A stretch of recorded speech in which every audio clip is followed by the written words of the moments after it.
د هنر کلیک چینل درنو او خوږو مینوالو زموږ د نن ورځې ویډیو د نعمت سرحدي بارکې ده چې تاسو ټول به یې پیژنئ چې هغه د پښتو فلم کې د یو بدمعاش په کردار کې داسې اداکاري کړې ده چې ډیر زیات مشهور شوی و. هغه نن سبا څنګه تبلیغي شو، فلمونه یې ولې پرېښودل، ډیره غټه وجه معلومه شوه.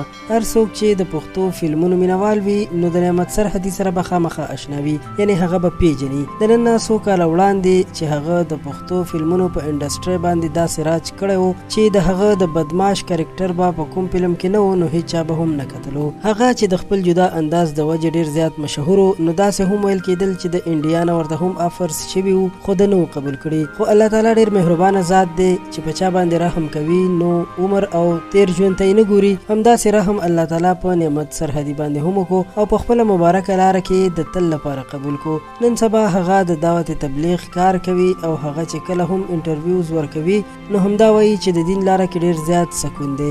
یوازې نعمت سرحدي نه بلکې کوم چې د پښتو، اردو او یا د نورو ژبو مشهور سندرغاړي دي او یا فلمونو اکټران دي او یا نورو شوبو سره تړلي خلک دي چې هغوی مخکې د فلمونو سره تعلق لرلو او اوس د تبلیغ لاره کې لګېدلي دي نو وایي چې په تبلیغ کې ډیر زیات سکون دی، ځکه چې نعمت سرحدي په فلمونو کې یو وخت داسې یادېدو لکه د دې ټولو اداکارانو استاد چې وي او خلکو به ورته شفارسونه کتل چې د سره ملاو شي او یا د ده په ترو په فلم کې کار پیدا کی، ځکه چې دا ډیر سینیر اداکارو. خو کله چې الله تعالی په خپل لاره کې قبول کو نو ډیر عجز انسان ترې جوړ شو او وایي چې اصلي زندگی مې اوس شروع شوه. قدرمنو دا ډیره مختصر او فانی زندگی ده. انسان چې څومره امیدونه تړلي وي خو اخر هم مرګ دی. واقعا چې دین اسلام یو داسې خوږه لاره ده چې هر څوک پکې لګېدلي نو ژوند یې د خوشحالو نه ډک شوی دی.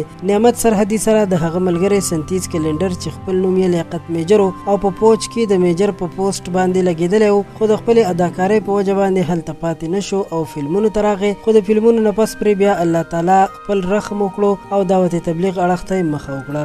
په همدې دعوت کې وفات هم شو او اخر خاتمه الله تعالی په ایمان کړه. الله تعالی دې وکړي چې زموږ ستاسو او ټولو مسلمانانو خاتمه الله تعالی د ایمان سره وکړي. امین ثم امین.